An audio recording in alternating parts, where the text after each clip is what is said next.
Ah, what a lass. Yes, yes, yes. We finally have a female legend on the podcast, and what a guest to start. She's the two-time Rugby World Cup winner with the Black Ferns, most capped Black Fern of all time, and she's also been voted the best women's player in New Zealand and the world. She's also one of the real characters of the women's game. It is the great Kendra Cocksedge. Welcome. Thanks for having me, Jimmy. Thanks for the call-up, making it onto the What a Lad podcast. I'm excited about it. We will have to change that name, I feel. What do you think? I Googled what's the equivalent of lad and female for a female, and it comes up as lass. I also got told lass is a little bit offensive, so I wasn't quite sure what to call it. But how do you feel about what a lass? Yeah, well, I don't know about that either. I'd have to have a think. But I quite like how you called it what a lad. That's all right. It's just if you're going to mix it up, have some females on here too. It shouldn't matter what the old podcast is called. But yeah. Perfect. I like that. What a lad. We stay on. Perfect. And exciting times having our first female guest. Yeah, it's pretty exciting to be the first. Got the call up from you, Jimmy, to come on and have a yarn. It's just pretty cool. I'm looking forward to. I've heard a couple of your podcasts with Richie Moonga and that in the past, so I'm looking forward to having a chat with you. Awesome stuff. Looking forward to it. And obviously, you're freshly off becoming the most capped Black Fern of all time. Hell of an achievement. What was that like for you? Oh, it was massive, eh? I think rolling into last week, probably like 48 hours. You know, I guess the day before the game, the day of the game, and after. It was huge for me. I still feel like I'm not sure if it's fully kicked in yet, but no, it's pretty exciting to lead into that. And you know, you kind of come in, you got a whole new coaching group, you're not sure what they're thinking. So I was like, am I even going to be playing? You kind of go through all these thoughts in your head. So when that team first got selected, I rang the family and I said, hey, you might want to come up from the Necky to watch this game.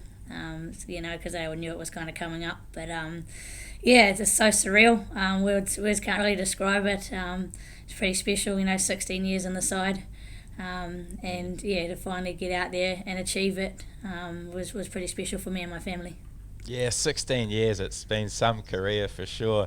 And you guys are building towards this big Rugby World Cup later in the year on home turf. Exciting times for the Black Ferns. How's the camp looking? Mate, camp's looking really, really good. Obviously, we've had a pretty tough 6 months with the Black Ferns. Obviously, coming off end of year tour and then going through the review. But we've worked really hard to go through processes to leave that behind. We had to move on pretty quickly and fast as well. So we had to kind of get that momentum moving. And we've got a few new coaching group come on board, and it was massive for us as players that we had to move forward with a pinnacle event. So it's awesome. The group's awesome. There's a lot of young girls. I think in the game in the weekend, the most capped forward was 5 caps, I think. So wow. It's pretty inexperienced at the moment. But yeah, it's pretty awesome having the likes of Smithy, Wesley Clark, and then Whitney Hanson on board, and then having Ellen Bunting there as well, which has helped me a lot as a leader. Yeah, you talk about that coaching group. What have they added? Especially in particular Wayne Smith, what's he added to the group?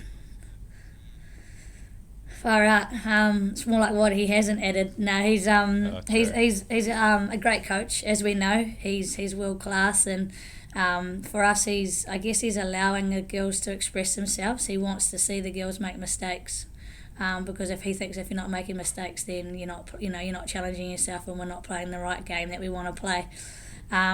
He's got a lot, up in his head, and for me as an experienced player, I'm trying to draw that out as much as possible. He randomises training. Our trainings are all quite random, and he's big on being adaptable, and us as players adapting to that. So no, there's a lot of things. He's getting into his dance moves with the team. I think he's kind of getting used to coaching females again. We have a dance that we sign off training with. He always comes up to me every now and then. He's like, "How do you reckon I'm doing, Kent? Any feedback? Do you reckon I'm going all right?" And I'm like, "Mate, you're in the circle doing it. That's a start." But the culture he's kind of started to create already is pretty awesome. But he needs to know the difference between his left and right, I think, to help with his dance moves. Oh, that's classic. So, how does that sort of compare to last year? Obviously, you mentioned you didn't quite get the results that you wanted, but what did you sort of put that down to looking back on reflection? Was it a culture thing? Was it, what would you put it down to? I think for us, the culture was awesome last year as well. It was a good group of girls. We had zero issues off the park.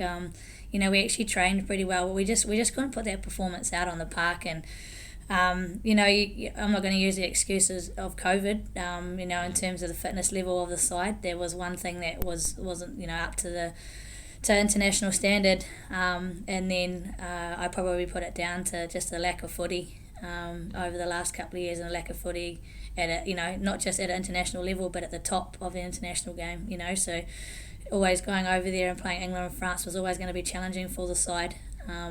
So it was a challenging tour, and it was our set piece was tough at times too. We just didn't get didn't build any good platforms to let our electric backs free up and play.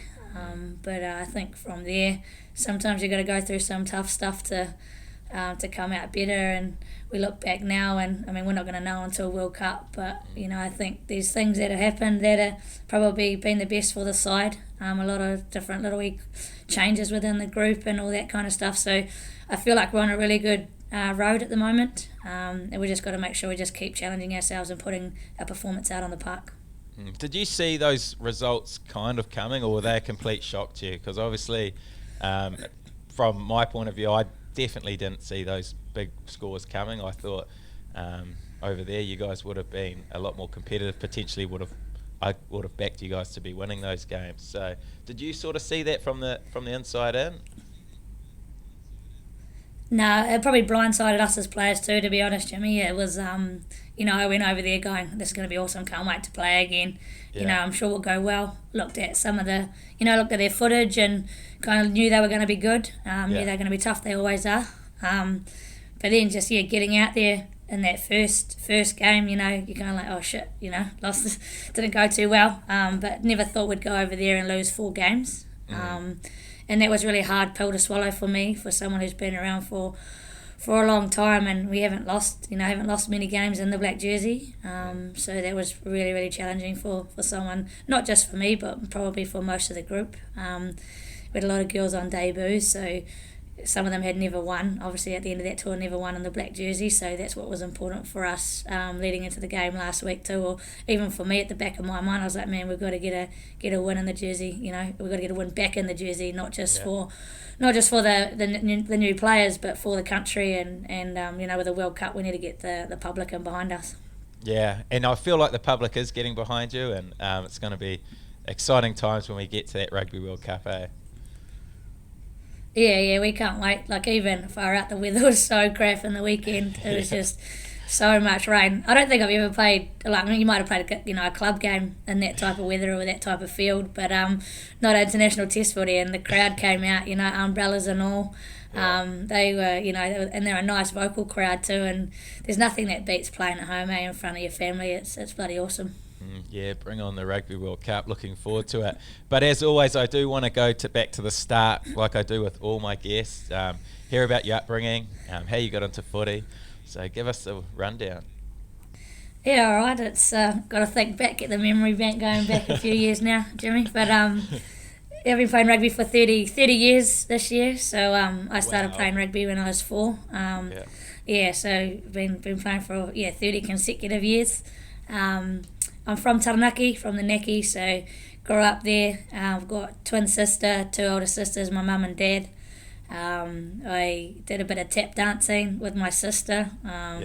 As you can tell, I'm quite high energy, and I annoyed my sister in the old dance class. So Mum was like, "Nah, you're going to go down and go hang out with one of our family friends." So Mum shipped me off with one of my family friends, and they were going down to a rugby training, and basically, picked up a ball, and just never looked back. That was my start of my rugby journey. Yeah, obviously played a long time with the boys, all the way through up until I went to high school. I went to New Plymouth Girls, so all through those junior grades that just play with the boys. And because I was from a small town outside of Taranaki or Kato, when you're in a small community, the boys become my brothers. They looked after me. The club looked after me. I was well looked after, and that's what made my rugby, I guess, probably quite easy. And I had the support from my family, my mum and dad. I guess back then, not many girls played at all. And even in the Naki, I think there was 2 or 3 of us that were playing at the time. And for mum and dad to allow me to continue to play and enjoy it, so I'm pretty grateful that they allowed me to do that. And that's why it was pretty cool bringing up the milestone the other day. They were pretty proud of that, and it was a good opportunity for me to thank them for what they have done for me as well. But yeah, from there went to New Plymouth Girls High School, played schoolgirls rugby there. Lucky enough that my school had rugby. A lot of them don't. So we were pretty strong. We won the Taranaki schoolgirls competition most years. We used to play up against Sacred Heart, who were pretty challenging. And then played representative with Taranaki secondary school girls. Then they had a Hurricanes tournament. They'd sometimes be a paper team, and then other times it would be, would actually be a team and play a couple of games. Majority of the time it was a paper team. And then I moved to the mighty Christchurch in 2007. Went down to Lincoln University, got awarded a cricket scholarship because I played cricket as well. Yeah, oh, true. Yeah, so I got awarded a cricket scholarship. Little did they know I was going to play rugby as well.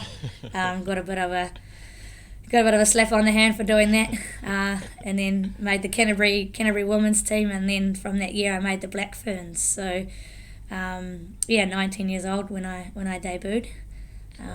But yeah, it's still it's bizarre. It's bizarre to think back to how it all kind of panned out. But for me, I had a really good upbringing. And I wasn't I didn't enjoy school. It wasn't, I kind of went there to eat my lunch and play sport. But as I got through the older years of high school, you start to think about what you're going to do. And then I obviously got awarded that Lincoln University scholarship, so I went down and studied a Bachelor of Recreation Management and Sport at Lincoln.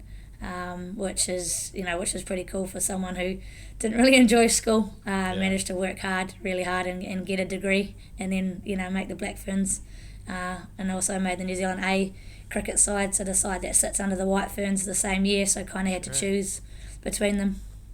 Wow, that is such a cool story. Love how you got into it. So were you always really good as a young kid? Did you compete with the boys? Were you still one of the best? Yeah, I was always told that. We used to have a few moves based around me because I think the opposition never thought that they'd give it to the girls. So, no, I've always played halfback too, mate. So always just absolutely loved it. And, I'm not going to say I was awesome because I don't think we do that as Kiwis. But, loved it out there and scored a few tries. And just, the boys just used to give me the ball. I remember having this move from a line out, so we'd throw it in and I'd be standing like in the halfback position and it would just throw it back down to me and I'd just be sprinting down the tram lines. So I remember scoring a few tries doing that. Might see that at the Rugby World Cup. Yeah, watch out. It'd be like the Tony Woodcock move in the final. Tony Woodcock. Yeah, we were talking about that the other day actually. Because I was saying to them, I was like, when are we going to do a line-out special that has the halfback involved? No one's ever going to expect it. Save it for the final. Don't give too many clues away. Yeah. No, we don't want to do that. And you mentioned your cricket. So how'd you go at cricket? You obviously were pretty good at cricket to get your scholarship. Batter, bowler? I started mostly as a bowler.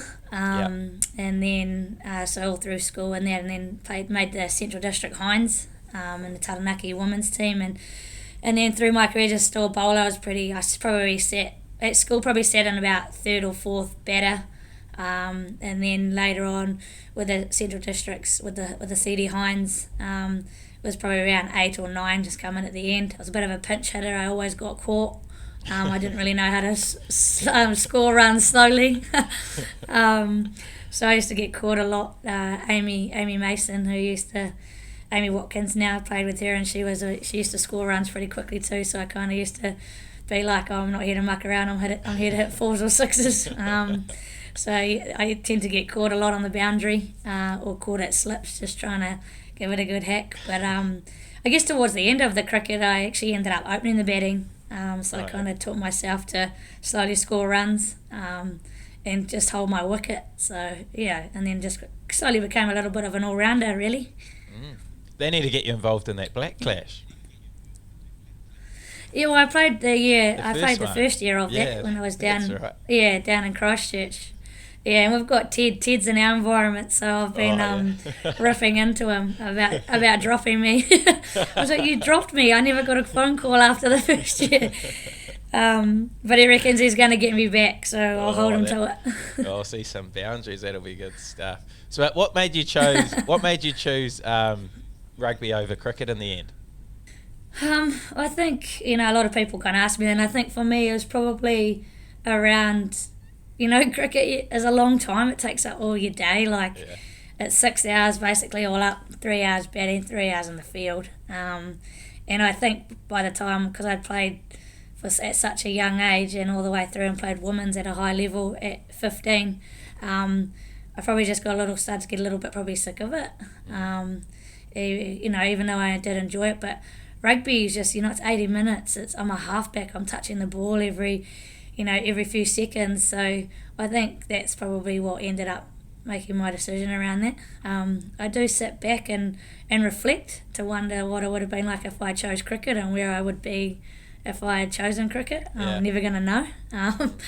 But yeah, that's probably the main reason, is just rugby was all go at the time, and I was just absolutely loving it. How good. And then you mentioned making the Black Ferns at just 19 years old. Must have been pretty crazy. What was it like going into that environment for the first time? And how do you find out? Obviously, it's not all over Sky TV, the big announcement, but how do you find out?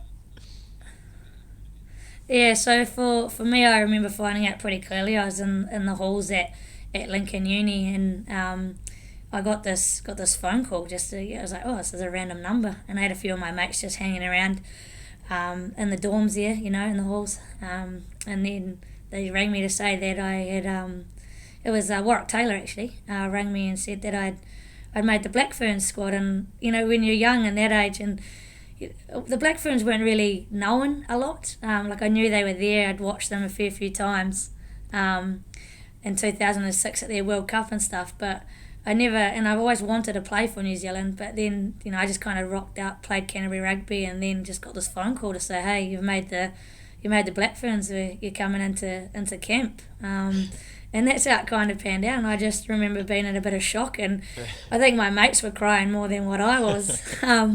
So it's pretty cool, that's how we found out back then. But and then I remember rocking in, and with the likes of Anna Richards and Victoria Hayway and Casey Robinson, and there's some absolute legends of the game. And I was quite, obviously being a halfback, quite a talkative person, but I just remember coming in and I just didn't say boo for the first 2 years.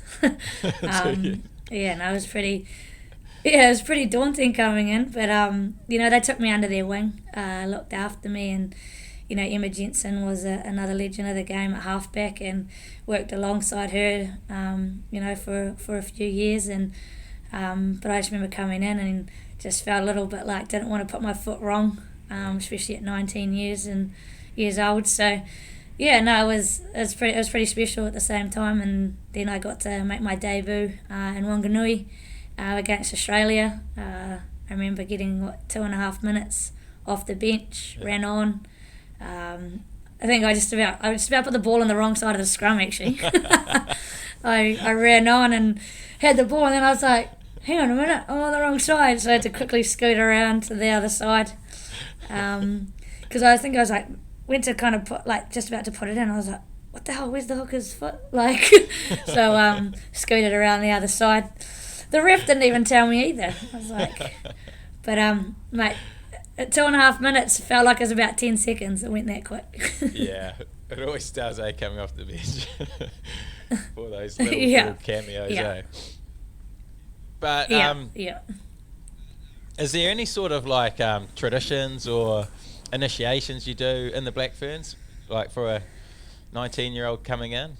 How are you treated? No, it's I mean, it's all about, I guess coming into an environment that you enjoy. And I think the main thing was for the Black Ferns back then is that we had a lot of like standards and protocols that you had to kind of live by coming into the side. And if you broke one of those protocols, it was pretty ruthless in terms of I guess you call it a consequence or a punishment, even though I don't like those two words. And we do it a bit different these days. But if you were late, or you forgot your kit, or you left something behind, you went into the ring of fire and you pulled a card out, and each card had a little bit of like like a punishment, whatever that was. It might have been, you had to dress inside out, or wear your skins, full skins to breakfast, and all that kind of stuff. But I never wanted to put a foot wrong. I was like, oh my gosh, like just put my head down, do what I needed to do.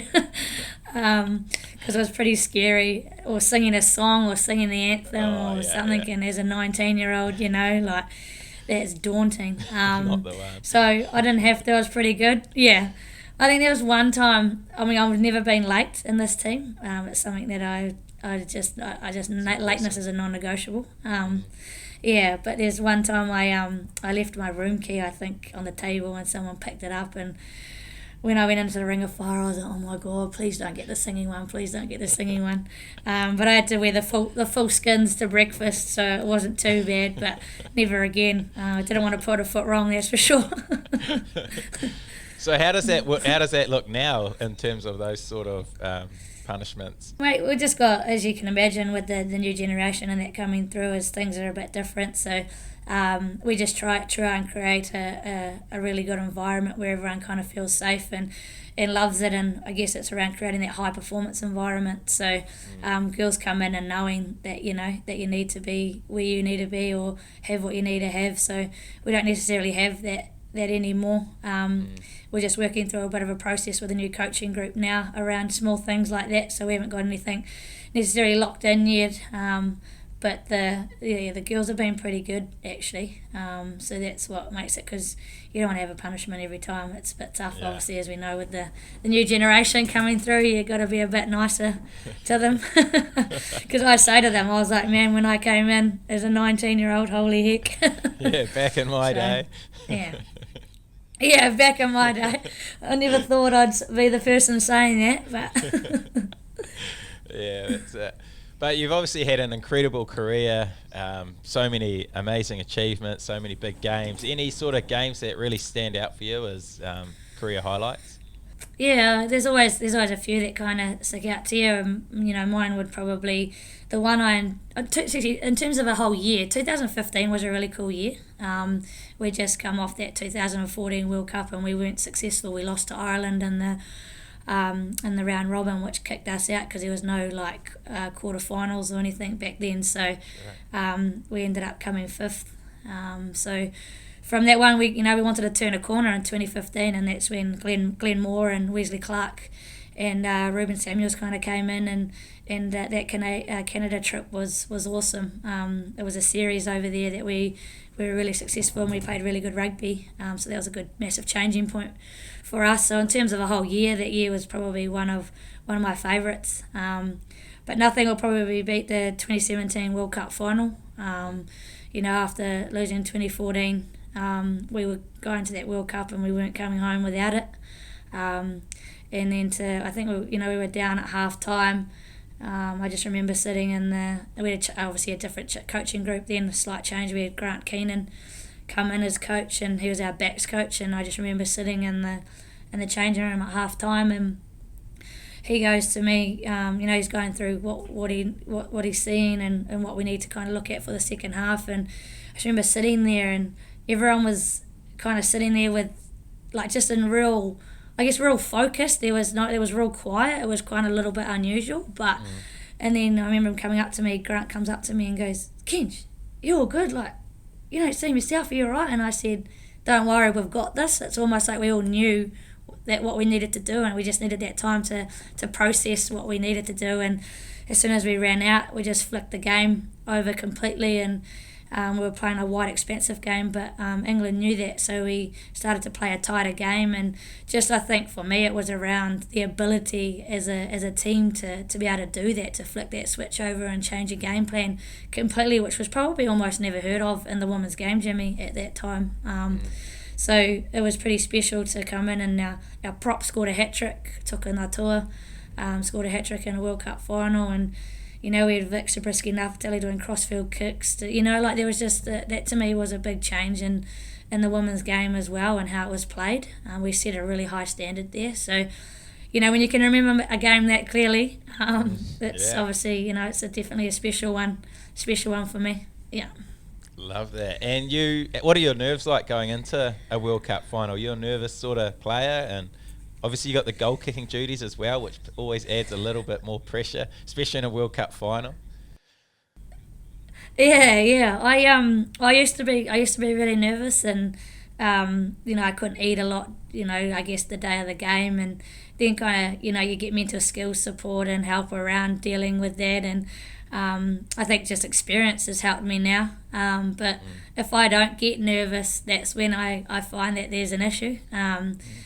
Nerves and excitement is the same sensation. That's how I look at it. Like, you just feel a little bit in your stomach, and you're like, man, it's just because I'm excited. It's people see nerves as a bad thing, but it's not.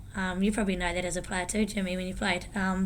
You got to embrace that. And for me as a goal kicker, and we had a session with DC the other day, and he said, you got to have a purpose of, a reason why you kick. And my purpose is literally because I just love the pressure. I thrive on it. So for me, I want to take those kicks to win the game. So that's the reason why I love goal kicking, and I think I've kind of taught myself to control my nerves and control. I've got a lot of things going into a game, from the training week into into captain's run, into the walkthrough on the game day, and then you go through the anthem, and then into haka, then into game. So there's a lot of moments within the game you've got to be able to control where you can, your emotions if you need to. And there's some girls, and even myself, when I was 19 debuting, I bawled my eyes out in the anthem. I just couldn't control it, and I guess the good thing for me is I was going straight to the bench after that to be able to sit down and relax. But some girls on debut start, right, and they play. So for me, I think just experiences help that. So now I thrive on singing the anthem. I get up for it. The one on the weekend for my 58th test, there was a little bit of emotion, so holding back a few tears, but then you kind of flick from that into a bit of a different mindset for haka, and then you got to flick again into game mode. So there's always little moments that you got to be able to learn to control, and we got a lot of support systems and structures in place now to support that, which is cool. Have you always been a goal kicker? Yep. I've always done it and always loved it. You got those memories as a kid. When you didn't have a tee, you used to just drop kick, and you used to live, after we come off the farm, I used to live across from the school, so I'd go home, chuck my bags down, come back down and have a run around and score tries, win World Cups. Need to get this drop kick to win the World Cup, and kick the ball into the trees behind the posts. And on wet rainy days when my sisters were inside probably reading books or doing something else, I'd be out scoring tries and diving in the mud and in water. And so I've just from there just taught myself, to be honest, as well. I've taught myself how to goal kick. I've had a few lessons in the past, but a few tips from the likes of Dan Carter or coaches and all things like that. But Hannah Porter was an absolute legend of the game. I remember her giving me some key tips when I was a young Black Fern. But I just taught myself how to do it from a young age, and still finding ways to improve too, to be honest. Yeah. So none of your sisters were into any of that stuff. They were, like you said, inside girls, and you were the one out there getting stuck into the mud. It's crazy because most women players have older brothers or something, and they sort of get dragged along or beaten up by their bigger brothers. But you've sort of done it all yourself. Yeah, it's quite bizarre because there's heaps of girls that in the team that have got older brothers. But for me, three sisters, they are sporty though. We're a very sporty family, so they've played netball, basketball, hockey, and all that through school. I think my twin sister, she tried to play rugby once, and I told her she wasn't allowed to because it was my sport. So, so for me, I just absolutely loved it. I think just because it was almost, I didn't know any different, right? Like I was 4 years old when I picked up the rugby ball, and I was basically, for Dad, I was the his son that he never got. I was the one holding the spanner and holding things for him when he was fixing stuff, and grab the hammer, hold this, and I almost think back and I think how awesome that is, because I can change a tyre, I can do change a light bulb, all those small things, because I was helping Dad. I learnt those wee key tips off him. It was quite bizarre, but through starting when I was 4 years old, all my mates I was mates with the boys, grew up with them. If any of them picked on me, mum and dad knew or whatnot, because we're all close family friends. I had a mate, Matthew, who on his door would have no girls except Kendra written on his door, so I was the only one that was allowed in his bedroom. So, so for me, and then I went to an all-girls school, mate, so that was a massive change for me going into year 9, having lots of boy mates and boyfriends, into having to find some from a different group of friends. Yeah, and how was that? Yeah, well, I mean, I guess the cool thing was, to start with, I had my twin sister on the first couple of days, but we're so different. We basically had 2 days together, and then we just went off with our different groups of mates. But being sporty helps that, like it's so much easier to find friends, and that my school friends are my lifelong friends. We're still mates today. Majority of them are still in the Naki when I go home. Over Christmas or any time I go home, I catch up with them, and they've always been hugely supportive of my rugby as well, and I had a couple of them at the game in the weekend, and it was definitely different. I had to learn a bit, and I guess be a bit different, but it's been cool, because I still have some really good boy mates as well, which is awesome. Love that. And you mentioned like 2015 being one of your favourite years, and individually for you had a lot of you won a lot of awards that year too. You won the best player in the world, as best female player in the world, and in New Zealand as well. What did you put that year down to individually, being so good? Well, I think for me was probably Emma Jensen. I sat behind Emma Jensen, the other halfback, for 9 years. So I sat in the saddle. I was patient. I worked on my craft. I did what I needed to do, as well as trying to help her, prepare her for every game. So that year was my opportunity. That was the year when I got my first, got that consistently of starting every test. So for me, I was given the opportunity, and when that came, I just wanted to take it with 2 hands. And I think that's what it just came down to, is I'd done the hard graft of sitting in the in the back seat and soaking it all in, so that I always told myself, when you get the opportunity, you need to take it with both hands, and that's what I did. And you could see it in my game. I brought a different kind of style of game to what Emma Jensen did, and it worked for us. And I think now I've started every test since 2015, so it wasn't just my 58th test in the weekend, it was my 50th consecutive test for the team as well. And so I started all those tests since then, and so I was thinking about that last night. I didn't actually realise until I was like, oh shit, I've actually started since 2015. So, and that's just every year in, year out, I just want to be the best. I want to be the best halfback in the world. I'm hugely competitive. Sometimes it can be an issue when you're doing stuff or training back at home with our hub and that, but everyone knows it's because I'm competitive and it's for the best interest. But that's probably what it comes down to, is that just the opportunity, you just got to take it. Otherwise, it might not ever come again. So 9 years you didn't get a chance to start. Is that right? Yeah, I think I started one game in the World Cup, and then the others was just sitting in there, and I'd probably. You're first on, you start maybe getting 5 minutes off the bench, because you never used to really use the bench back when I started. You only kind of used it if you were injured, so if there was injuries, sorry. So and then I just sat there, and then I started to get 10 minutes, and then 15 minutes, and then 20 minutes, and probably 20 minutes was the maximum I would have got. And then now I'm the one playing the 65 minutes. So it's quite bizarre, but I feel like I did my time. And credit to Emma Jensen too. We had a good little wee healthy competition between us, and it was fantastic. It is a long time to be sitting behind someone though, isn't it? So did you ever get to the point where you're starting to run out of patience, or you're getting to the point where you're like starting to drop your lip a wee bit? Yeah, I guess probably the last, probably 2013, 2014, as you get an inkling, you're like, because you've been there for a long time.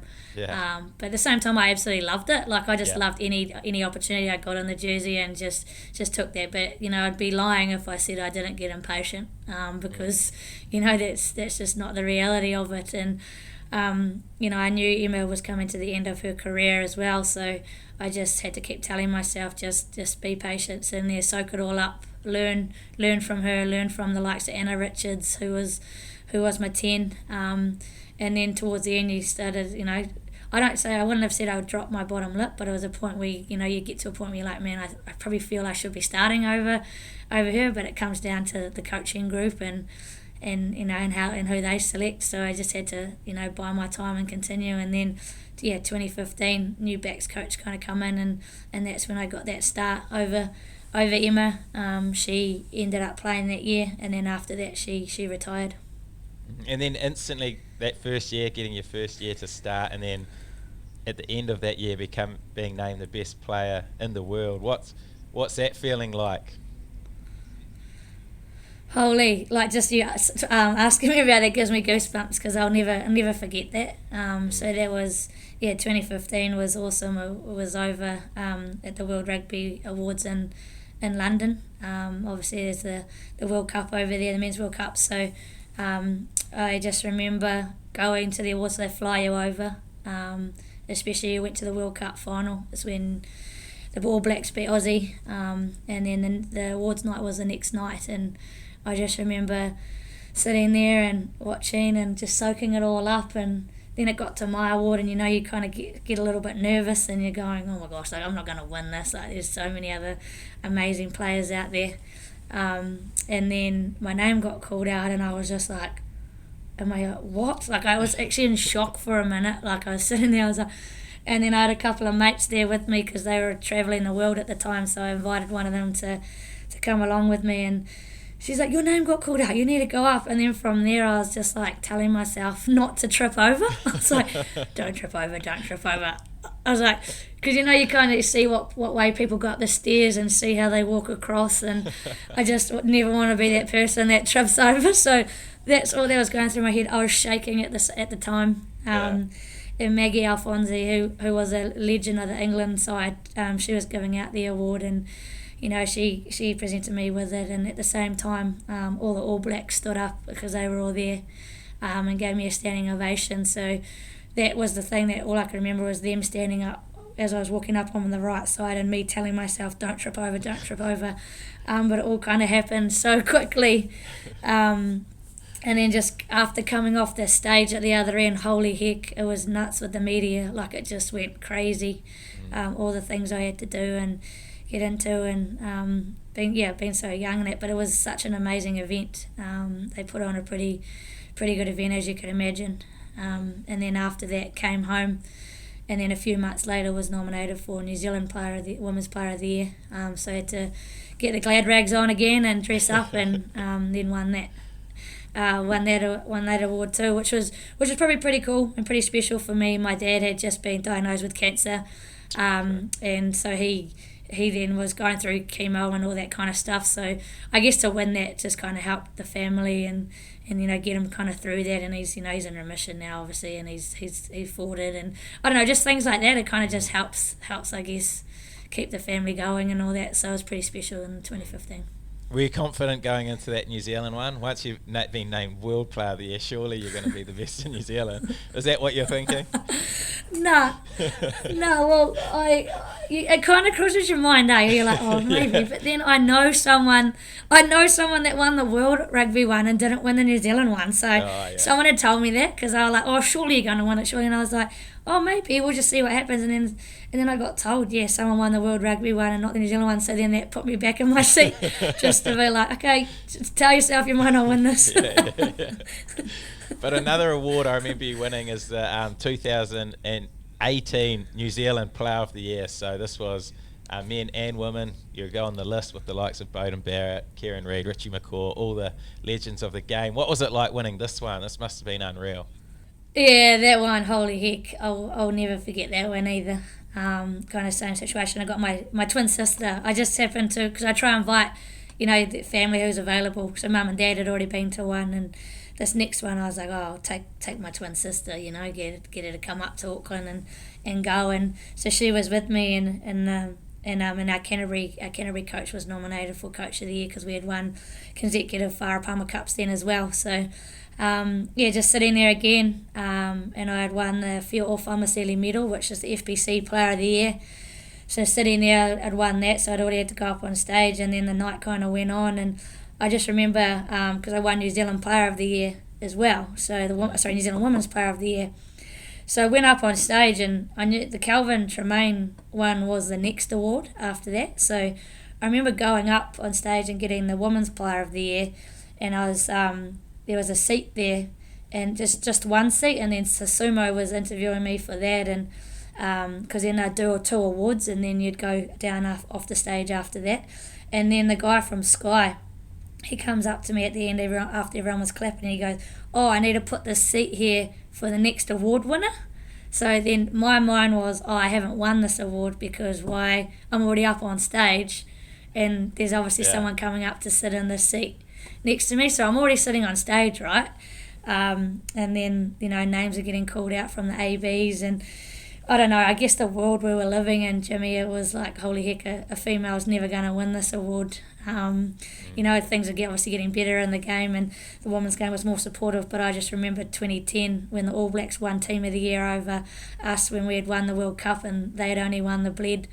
So that was in the back of my mind. I was like, you've been nominated for it. I was pretty stoked just to be nominated for it, and I just remember sitting there, and there's a screen down on the stage that me and Sumo were watching, and then they're going through the nominees, and then my name got called out, and I was just like my stomach dropped, and I was just like, what the heck? And then you kind of look around and look out to the crowd, and you can't see anything because the lights are like bright in your eyes, and I was so blown away. I just started shaking. And again started telling myself, when I get up, don't trip over the chair, and because Grant Robertson was giving out the award, and so I had to get up off my chair, go around and give him a hug and get the award, and just telling myself, don't trip over, just be careful of your surroundings, And I remember Grant Robertson, when he presented it to me, he said, this is real heavy, so I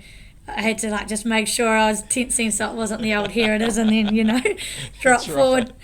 Didn't want to drop it. So he gave it to me, and then I went and sat back down, and I just needed it was good because I know Sumo very well, and he was giving me a couple of times just to take a couple of deep breaths, but at the same time I knew he was trying to make me cry when he was interviewing me, and my top lip was shaking, and my whole body was shaking, and I'm trying to hold myself together, and far out. It was a pretty special moment. And then got back to my seat, same thing with the media, a lot of media around it, and then got back to my seat to see my twin sister and everybody. It took me probably an hour to get back from after getting off stage back to my seat to see my sister and everyone at my table, but because I was just getting stopped the whole time. And then I was getting messages, my phone blew up, it was breaking news, New Zealand Herald breaking news that I had won the Kelvin Tremaine, and far out. It was unbelievable, and pretty surreal time. Just reflecting back on it now, I'm probably getting more emotional now than what I was at the time, but I got back to my twin sister and she was crying. I'm like, why are you crying? Like, but yeah, it was pretty cool way. Like just, that smashing, I guess glass ceilings, making history. No one ever done it before. And for me, it was about what I'd done for the women's game. That's what I reflect back on now and look at it as like, holy heck, I've won that. I've put women's rugby on the, at the top. And, young girls are going to see this and want to aspire to be a Black Fern or to play rugby, and that was what was pretty special for me too. 100%, inspiring so many, and pretty fair to say that you're never going to trip up receiving an award. You've got so much awareness around it. Oh, honestly, when you watch so many awards and Grammys and that, and you see things, you're like, I do not want to do that. Sorry, I should just do it now, just for a joke. Deliberate, yeah. Pretty good stuff. Yeah. Oh, but we do need to crack on. I don't want you to be late to the your first meeting ever, but what are your plans going forward? Obviously, you got the Rugby World Cup. You are getting to the end of your career. Any plans? Yeah, I mean, I think the biggest focus is I'm just, been end of career, and I was having a good chat with Dan Carter about it the other day, like, talking about how did you know that it was time, what was your process you went through, and all that kind of stuff. So it was really cool. I'm just starting to talk to a lot of players around it, and I keep getting told that, you're retired a long time, and I think around the women's game with O-picking now, I had COVID during that and only played one game. Am I happy with that? I'm on 94 games for Canterbury. So I've got all these things that are kind of sitting there, but my main focus at the moment is I'm just tell myself, and I'm a real planned person, so for me to, I guess, I'm just trying to live day by day now. Like, I just want to enjoy every moment. This whole time being in this camp at the moment, just getting up and enjoying the game, and love, chucking on the black jersey with my mates and representing my country. I just want to enjoy it, and that's what's been really good for me. Is I probably the last couple of years I got caught into a lot of structure and a lot of stuff off the field as a leader that was going on, and now I feel free again. So it's what's been really cool is I can be free and play free rugby again too, which has been really cool. But then from here we've got we've got a trial match coming up. We've got a couple of games against Australia for the Laurie O'Reilly. And then there's the big World Cup, right? So the end goal for the year is for me to be peaking the time the World Cup comes around and be selected for that side. And I'm trying not to think too far past that yet. That's the big goal. But yeah, I guess 30 years of playing the game, 16 years in the Black Ferns at a high level. There would be no better way to end my career than winning a World Cup at Eden Park on home turf. So that's what would be pretty cool if we can achieve that. I'd probably look at what my plans might be for next year. But I always give back to the game, Jimmy. Like I work for New Zealand Rugby. Well, I have in the past. Obviously, we're full-time Black Ferns now, but I work in the women's participation space, so trying to get more girls and women into the game, and I always give back to rugby because of what it's given me, and I think I might get into coaching as well. Post this, I want to give all my experience and knowledge back to the game. Pretty keen to potentially go around and be a kicking coach for women and girls as well. So there's got these other little wee things that I want to start kind of planning, but I don't want to put too much into because I just want to focus on getting through this year. And talking to DC too, I was like, how did you know? And he's like, I just wanted to enjoy, my years of playing and what rugby had kind of given him. And he said, you don't want to be like clinging on, so I'm not clinging on yet. So that's what's been really cool. So we'll see how the next 6 months go, and then we'll probably make a bit of a plan from there. Post, yeah. I do have a bit of a fear about what rugby's going to be, or what life's going to be post rugby, because it's been 30 consecutive years of playing the game. Like, I've got to put plans and bits and pieces in place, otherwise I'll finish and I'll be like, holy heck, what do I do now? But there's small things like I want to go snowboarding. I want to try so many things that I haven't been able to do of rugby. So I've just started to put things in place, and I might move to playing some indoor netball, like playing squash again. I used to play squash, so just doing things that that I haven't done for a long time, which might get roll the arm over. Hopefully Ted selects me for Black Cash again. Just stuff like that. So we'll see how it pans out. Exciting times, and hearing you talk about the World Cup, mate, it's getting me super pumped about final at Eden Park, Rugby World Cup. Oh, exciting times. But I have gone to the Instagram for some questions, and heaps have come through. Sorry, I won't be able to ask them all for the people who have sent them in, but we'll fly through a couple of these. First question, fastest Bronco time? My fastest Bronco, I ran a 4:58. That was a very long time ago. That was when I was in the sevens, back in like 2013, 2014. Which is pretty good for us. Sub 5 in the women's games, bloody awesome. But I tend to sit around 5:10, 5:15 in there. Who does the quickest one? Consistent. We had Kelly Brazier and Sleka Winiata have the two quickest that I've had in the 15s game, around a 4:45 or something ridiculous. Nice. Rapid. Love that. Okay, you've mentioned Dan Carter a few times. He's also jumped in with a question here. Andy Ellis or Wayne Smith? That's a great question. Well, I spent a lot of years with Andy, him taking me for some sessions and kind of mentoring me slightly. So, and Smithy I've only had for 3 months. But holy heck, they've both got some amazing knowledge. They're both awesome people and like almost quite similar actually. They're really similar. They could almost be like father and son, those two. I haven't said that to Smithy yet, but they're both quite quite intense. They both love it and they're both so passionate. So I'll probably have to go just with Andy because he's been bloody awesome to me over the years. Fair enough. Like that one. Okay, next one. How do you think you'd go in a Bunnings Cup game? Far out. I think my pass would probably be too slow at that level. I think I'd be able to. It'd be fast. I think I'd be able to get to the rucks and deliver the ball. 10 might have to be a bit closer. But let's just hope that I wouldn't have to make any tackles. It'd be good to see. I'd love to see that. Yeah, imagine that. Yeah, I'm probably too old for that now, Jimmy. Okay, next one. This is a good one. Best advice to a dad supporting his daughter in her sporting aspirations. Oh, I love that question. I guess for me is just allowing her to do her. I think there's been so much pressure that's been put on from parents in the past, and for me, my parents never put any pressure on me. It was just about being the best I could be, and I know there's times in there that Dad would have been. He would have been like, oh my gosh, these guys, like, give her the ball, or some issues I've had a couple of issues with some coaches in the past because I played the same position as their son.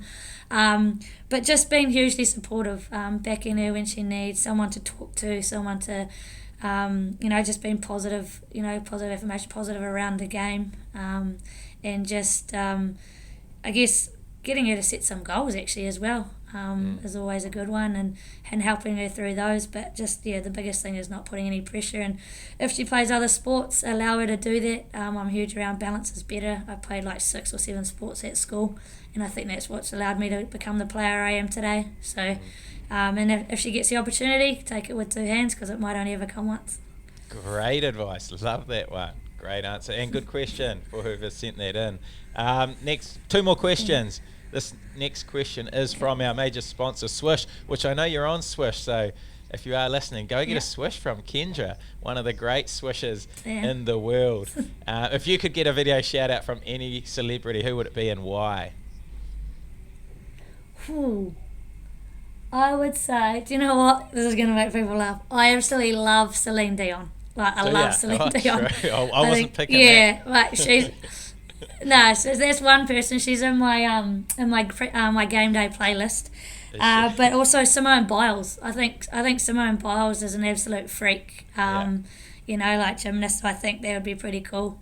to be able to get a message from her. So swish, if you can make that happen, that'll be awesome.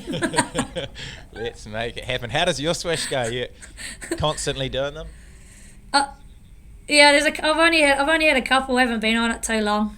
Just a couple, but I'm real one that I get asked for messages and that all the time, and from kids or for teams and that, and I just tend to just flick one through when I can, and to support them wherever I can too. So, but what a cool platform Swish is though, eh? Like, holy heck, I've seen a lot of their videos on there, and just the reactions from people getting videos from from actual celebrities is pretty cool.